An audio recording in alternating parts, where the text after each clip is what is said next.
Welcome back to Tiny Blue Games. My name's of course Csaw or Chris, and today we're talking about Final Fantasy XIV in 2020.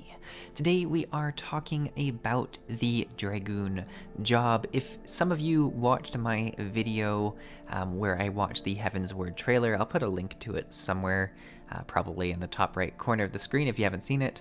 I got pretty excited about I called it the Lancer job in that video, and a lot of people called me out for that. We have one of my particular favorite comments here, calls Dragoon Lancers me angry floor tank noises. That comment was liked by 133 people. It's I think that's actually the comment that has had the most likes ever on my channel, and I'm pretty hurt by it. I'm sorry for making you all sound like angry floor tanks, but you got the message across. And then a runner-up on this thread was take a shot every time he says Lancer for Dragoon. 6 people were playing this game, and they definitely got pretty hammered by the end of this YouTube video. So I apologize for for my errors, but I am excited for Dragoons, and quietly in the background, well, while I've been making other videos, I've been working on a side project of leveling the ultimate Dragoon, who happens to also be a Lalafell now. So things are going really, really well, and hey, watch this, I'm gonna turn 50 in this video and be ready to storm into Heavensward as a Dragoon, which is super, super exciting. I'm really excited to do the expansion with kind of the expansion job, because it kind of seems like that's the theme, or at least that's what people have kind of said when future expansions come out, is that there is a specific job that's kind of used in this story, or at least works with the story very well. So I'm going to kind of try and follow that as I go through the other expansions as well. I think it sounds like a pretty fun way to A, play through the story, and B, try out some new jobs. So pretty cool. But yeah, I am on my way to level 50. You'll see me just running one of my absolute favorite dungeons. Definitely didn't die to some mechanics again, but it went pretty well actually. I definitely came into these dungeons like, oh hey, I've been here before, what's up? It went okay. It went okay. It didn't go great, but it went pretty good. And ultimately, it was fun focusing on leveling again. It's been such a long time since I've really just worked on doing levels and having, like, you know, daily roulettes as like my main goal. What I've really noticed this time around is the hardest part, or at least for me, was from like level 1 to 15 or 1 to 16, when you kind of have to find your own way through the game without like a dungeon or daily roulette to do. So that was kind of challenging. I actually had to do some side quests. I did some of my my hunting log, I believe it's called, where you go and kill like creatures with like the target on their head. So that was pretty handy. But yeah, I got to experiment with a few things that I hadn't done before. I also have to give a shout out, and I'm gonna say their name incorrectly. They're Nanako Grace, I believe. I don't know, I'm sorry, but you definitely helped me out through this. They went above and beyond. They looked up my character, found out I was a Lancer in training, and started sending me some gear. And I do not encourage presents, I don't. But if I receive presents, yeah, I'm gonna equip the gear. So that was super, super helpful, and they actually ran through a few things as a healer with me as well. So really, really nice. If you're ever on and, you know, toss me a friend invite, and I definitely will accept it if I'm on. I know a lot of you would love a Discord server with us all on there, and I've promised for a long time that I'm working on that, and I still haven't shown anything for it. I'm sorry. I am open, like, I'm really hoping to have an idea of what I want to do. I'm thinking maybe like a 10k sub celebration. We could have a server going, but I don't want to promise anything too much because I'll just break promises and let you all down. But I do love playing with people, and for the time being, if you're in game, do for sure give me a friend invite, and I will add you. But yeah, let's move on. What do I think of the Dragoon, I guess is what you're thinking. And I am actually really impressed. I really enjoyed the Dragoon. or should I say the Azure Dragoon, as I am. The story itself was quite interesting. I found the Lancer story fairly similar to kind of the Bard story, really, where, well, it kind of took place in a lot of the same areas for me. And then also, much like the Bard story, there was kind of someone I didn't really get along with, and we had kind of a strained relationship, and it went back and forth.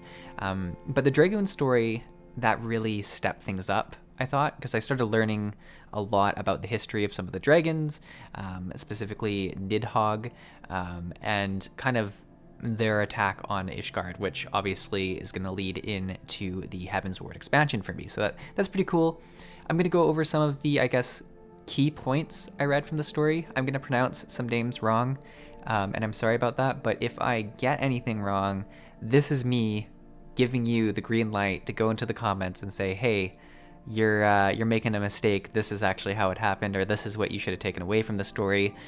So this is the green light to go ahead and do that. All right, so we're gonna do my brief version history recap of the Azure Dragon, I don't know, lore, because obviously by the end of this playthrough, many years from now, I'm gonna be the master of Final Fantasy XIV lore because of all your guys' corrections. But in the meantime, this will probably be a very bad summary. So if you're a new player, I always say this in every video, do not trust my videos to give you guidance through this game. Use it simply as a way to see one person's passage through the game, but not the correct way necessarily. But that's what MMOs are, right? You learn and you live and you progress. But yeah, so this all started, I think, like 1,000 years ago, it sounds like.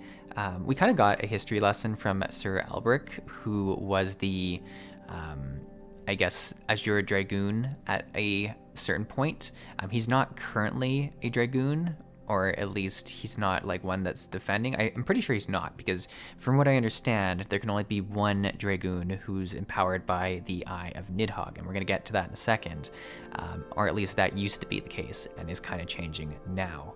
But let's start from the start. Nidhogg is a baddie dragon thing who attacked a bunch of Ishgard soldiers. Among them, we had Thoradin and Haldrith. Thoradin died, he got thrown into a cliff or something. Haldrith, however, took a spear out and stabbed out one of Nidhogg's eyes. So that A, probably upset the dragon and he flew away, but B, he got the eye to keep, which was a magical eye that granted him the power of the Dragoon, which is really cool. And with that power, he kind of became the defender of the lands and was the Azure Dragon who was in charge of defending against dragon attacks. So that went on for a while, and from what it sounds like, the Azure Dragoon kind of gets passed on, kind of in a master and apprentice style, where eventually the apprentice becomes the full Azure Dragoon and takes the power of the eye after the master has trained them in the ways of doing things. Which brings us to our friend Sir Elbrick, who up until recently was the Azure Dragoon, and he was a master who was training Estinian, who was his, I guess, apprentice. And there's a little bit more information to that. This all kind of happened when Sir Elbrick went to defend a city called Ferndale as the Azure Dragoon. It was going to get attacked by Nidhogg, and while defending it, he had to stop, actually, his defense because Nidhogg was trying to corrupt him. It sounds like Nidhogg has some control over the Azure Dragoon, which makes sense as they're getting their power from his eye. So it sounds like Nidhogg is offering the Dragoons more power, and if they choose to accept it, they might become corrupted. And Sir Elbrick was like, no, I have to leave. So he left the town to ruin, but did take one kid from the town to save, and that was Estinian. Now we have Estinian, who was learning to become the next Azure Dragoon, but he kind of went rogue after a while and left to do his own thing. He stole the eye and went to go hide it because Nidhogg was awaking again, and he, I think, wants to like keep it from Nidhogg, but his motives are a little bit unclear. that's where we come in. Sir Alberic has enlisted us to help find the Eye. Through doing this, we actually do find Estinian and the Eye chooses us to be a Azure Dragoon. The big thing here, though, is that for the first time in history, there are now 2 active Azure Dragoons, us and Estinian, which is particularly interesting. Everyone's pretty shocked by it. Doesn't super shock me because a lot of interesting things happens to our character in this game, so I was like, oh yeah, that sounds about right for us. But yeah, we have the power of the Dragoon, and we start learning how to become a better Dragoon from Sir Alberic and some other mentors, and just learning from different trials and stuff like that, and we become stronger. Eventually we face off against Estinian again, and we do strike him down, and a few things happen at the end of this fight. First of which, Nidhogg grants Estinian the power that he has offered Sir Alberic and others in the past, and Estinian does accept this. It's unclear whether or not this corrupts him or not, but it does seem to bring him back from his weakened state. Upon this, though, we turn into an image of Haldreth, who was that first, the first Azure Dragoon. We kind of turn into him for a second and strike down Estinian again, who seems to disappear after that. So there's kind of a few question marks for me there. I don't know, obviously, what's up with Estinian. I assume he's still alive, and it's unclear if he's good or evil. And then secondly, we just turned into Haldreth, which was pretty interesting. But yeah, so a few question marks there. I'm very interested to see how it develops throughout Heavensward, and I'm very happy I did go through all this lore leading up to it. But yeah, that's the story as I see it. Please point out any mistakes I've seen, but I really did enjoy it. I thought it was very interesting, and I'm super excited to see how it progresses as I get more job quests going into Heavensward. All right, and so the final part of this is I wanted to just touch on the actual mechanics of the Dragoon. Obviously, I'm still pretty low level. A lot of my experience is still, even prior to level 50, so I don't have a ton of skills necessary, but from what I saw, I really did enjoy it.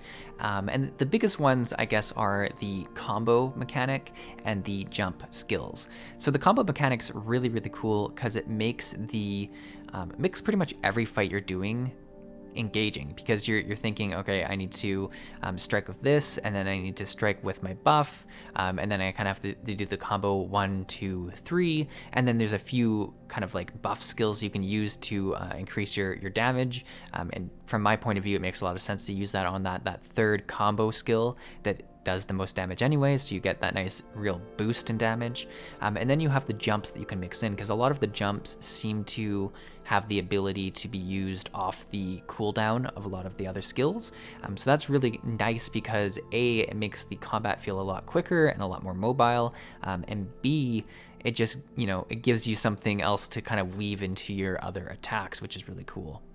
The other nice thing in terms of being a close range DPS is that with a skill that jumps you back and another one that jumps you in, if you time it well and save them, you can kind of dodge out of attacks pretty well. Now, there are issues with these attacks. I've occasionally been locked in them and landed in a telegraph, or I'll blast myself into somewhere I'm not supposed to blast myself, like a group of ads or something like that.